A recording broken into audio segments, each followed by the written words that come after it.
Pemirsa Dr. Os, ada sebagian orang yang berpendapat bahwa ukuran bukan masalah.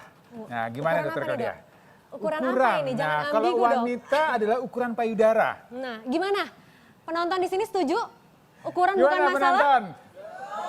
Setuju? Masalah nggak ukuran? Mau yang besar, mau yang kecil?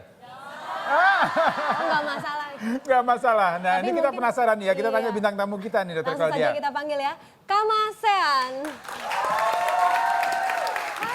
Halo Kamasian. Halo.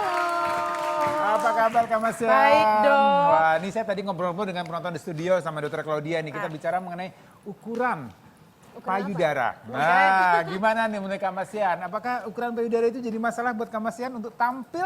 Kalau menurut aku sih yang sedang-sedang saja. Gitu. Wah. Saya setuju ini. Yang sedang-sedang saja. Ya, tapi ini ada juga nih ya pemirsa Dr. Os yang bertanya nih. Ya, ada pertanyaan boleh dibacakan Kamasian? Ya. Dari liliani_ika@yahoo.com. Dok, mau nanya nih. Adik saya usia 20 tahun.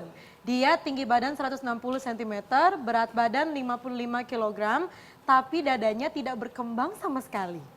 Kira-kira apa penyebabnya ya dok? Dan apa yang harus saya lakukan? Thanks dok. Jadi kalau kita lihat ini, kalau pertanyaan tadi kan usianya sudah 20 tahun. Jadi kita anggap 20 tahun ini sudah puber, sudah akil balik. Harusnya bentuk payudaranya sudah, pertumbuhannya sudah maksimal. Nah tapi kalau di sini terlihat payudaranya kecil, nah ini ada beberapa hal yang menyebabkan itu. Ya, jadi pertumbuhan payudara itu kan bisa dipengaruhi oleh faktor genetik, faktor keturunan, ya, kemudian faktor tebalnya lemak dan otot di daerah dadanya. Tapi kalau sudah masuk di usia reproduksi, ya usia 20 tahun, tapi kemudian payudaranya tetap kecil, nah ini ada yang kita sebut istilahnya dengan hipomastia. Hipomastia. Hipo tuh kecil. Ya, hipo itu kecil, mastia itu payudara. payudaranya. Iya. Ya, jadi penyebab hipomastia ini bisa macam-macam. Ya, bisa memang tadi kan faktor dari bawaan, ya faktor genetik. Jadi sejak dalam kandungan dia sudah memang ada masalah di hormonalnya tadi. Kemudian dia ada tadi faktor pola makan yang tidak tepat. Ya, jadi dia terlalu kurus. Nah, Berarti orang nggak dengan boleh terlalu terlalu kurus. Terus tapi aku kayak banyak ngeliat orang yang dia kurus gitu, tapi payudaranya besar tuh kenapa dok? Nah, itu berarti nggak masalah kan berarti ya. Berarti berkah gitu. Iya. Tapi kalau dia apa namanya makannya dibatasi ya, kemudian kadar lemaknya sangat kurang sehingga pembentukan payudaranya akan terganggu. Kemudian juga ada beberapa tindakan operasi di daerah payudara. Kemudian ada faktor obat-obatan. Obat-obatan. Jadi ada beberapa makanan obat yang menyebabkan atau menghambat pertumbuhan payudara tersebut. Oh berarti itu biasanya terjadi misalnya kayak lagi umur akil balik dia makan obat apa gitu. Iya, Jadi, betul. Ya, jadi ada beberapa obat yang memang mengganggu pertumbuhan payudara pada usia pubertas tadi. Nah tapi kalau misalnya umurnya udah di atas, berarti udah selesai pubertas Iya. nih. Terus dia udah matang gitu pertumbuhan payudaranya. Terus dia konsumsi obat-obatan itu bisa jadi kecil nggak dok? Mengecil gitu? Mengecil sih tidak, tapi biasanya kalau ada kelainan di payudaranya. Ya, jadi kalau dia tadi normal, kemudian biasanya kalau yang kita lihat kan ada perubahan bentuk payudara ini biasanya karena ada sesuatu hal yang menyebabkan dia mengecil, menciut. Ya, salah satunya yang paling sering adalah adanya kanker pada payudara. Terus kayak kan banyak tuh di sosial media gitu kan. Solusi _cepat_hamil_pembesar _payudara. Yang suka spamming ya, Ya, suka ya, spamming ya, ya. ya. Gitu, banyak banget gitu. Nah, itu kalau kayak gitu itu Ya, jadi emang biasanya saya- kan ada yang membesarkan pakai krim ini, Yang pakai mana dulu? obat-obat Ada krim, ini. ada Ya. Oke, memang mereka suka mengklaim bahwa bisa membesarkan payudara dengan bahan-bahan alami, biasanya bahan herbal.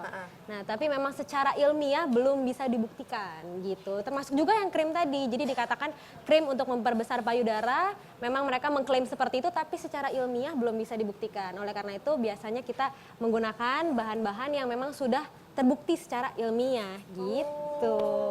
Nah, tadi kan Dokter Boy sudah kasih tahu payudara yang kecil namanya apa tadi? hipomastia. Hipomastia, awas, hebat. Ya. Sangat ini ya, memperhatikan. Nah, Saya mantan calon dokter. oke.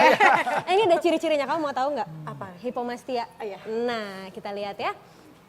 Nah, ini adalah ciri-ciri hipoplasia payudara atau hipomastia. Yang pertama, bentuk payudara yang terpisah satu sama lain, kurang lebih 1,5 inci, berarti sekitar 3 atau 4 cm.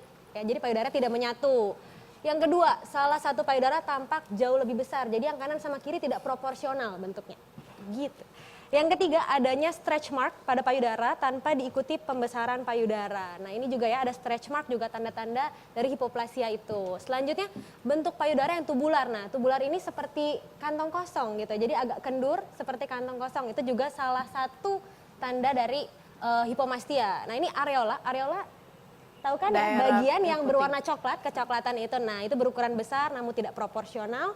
Sama yang terakhir, tidak adanya perubahan payudara saat hamil. Tadi kan saya udah bilang ya sama dokter Bob, biasanya kalau orang hamil atau menyusui akan ada perubahan dari ukuran payudara. Nah, tapi kalau tidak ada perubahan ukuran payudara, nah ini salah satu tanda dari hipomastia gitu.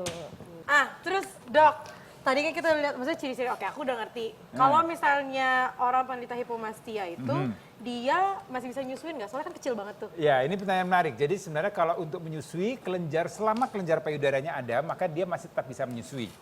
Ya, jadi nggak usah pesimis dengan ukuran payudara yang kecil tadi. Selama ukuran payudaranya masih atau kelenjar payudaranya ada, dia masih bisa menyusui. Jadi pokoknya ukuran itu tidak mempengaruhi kemampuan seseorang untuk menyusui gitu ya? Iya, betul sekali. Benar nggak sih kalau misalnya kita mengenakan bra yang ukurannya terlalu kecil, itu bisa menghambat pertumbuhan payudara? Nah, tadi pertanyaan saya ini adalah pertanyaan semua wanita ya, apalagi saat memilih bra. Takutnya kalau memilih bra terlalu sempit katanya mengganggu pertumbuhan payudara. Benar atau enggak sih? Nah, jawabannya tidak ada hubungannya. Tapi sekarang saya ada jenis-jenis bra.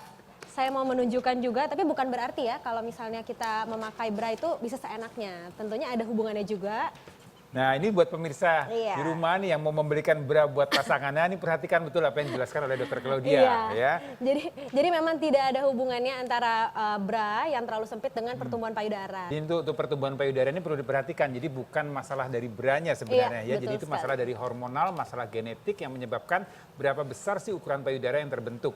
Ya, jadi jangan wah ini udah takut kegedean kemudian pakai payudara kecil dia jadi mengecil ya Nggak gitu. bisa. Kemudian mau yang lebih gede pakai bra yang lebih gede enggak. Jadi Betul dia sekali. tergantung tadi faktor hormonal dan faktor genetiknya. Nah, ada pertanyaan lagi dok. Ya. Ini kan pakai kawat semua nih. Aku tuh pernah sering malah baca di Iya. majalah katanya lebih bagus pakai pakai bra yang nggak berkawat.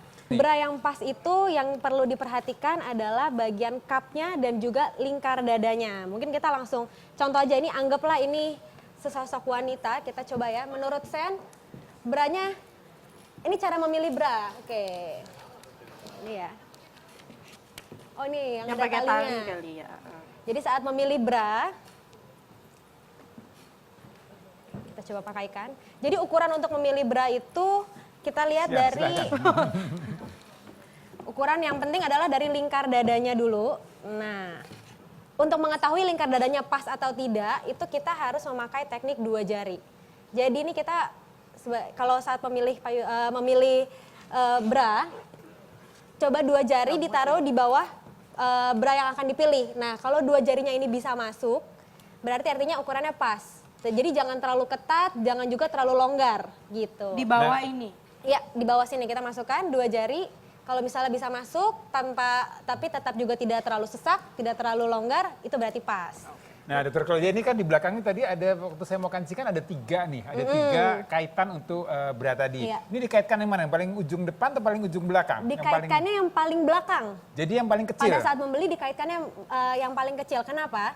Karena bra itu nanti akan melar. Jadi kita biasanya pertama saat membeli kita harus kaitkan yang paling kecil dulu karena iya gitu. Jadi biar nanti bisa dipakai dalam jangka panjang. Jadi kalau kaitkan yang paling kecil itu cukup nyaman, berarti Iya. itu cocok ukurannya. Tapi tetap pada saat dikaitkan yang paling kecil juga jangan sampai sesek gitu ya.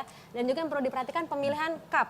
Nah, pada saat menggunakan cup itu jangan sampai payudaranya itu ada yang terlihat dari luar. Jadi payudaranya itu usahakan harus tertutup semua oleh cup. Maksudnya nggak ada cup yang branya. keluar di samping-samping gitu. Tidak ada yang keluar di atas ataupun Jadi di istilahnya samping. jangan tumpah ya? Jangan tumpah. Tumpe-tumpe. Jangan tumpe ya. Tumpe-tumpe. Jadi mesti Oke. pas gitu ya ukurannya. Ya itu tadi pemirsa bagaimana pemilihan bra yang tepat ya. Kemudian bagaimana tadi masalah ukuran payudara. Ternyata ukuran payudara bukan jadi masalah ya. Tapi yang apa tadi katanya? Yang Sedang saja. Iya. Ya pemirsa masih banyak informasi menarik lainnya. Jangan kemana-mana, tetap di Dr. Os. Indonesia.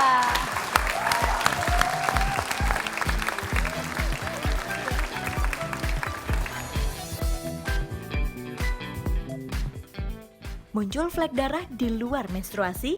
Apa ya penyebabnya? Sesaat lagi.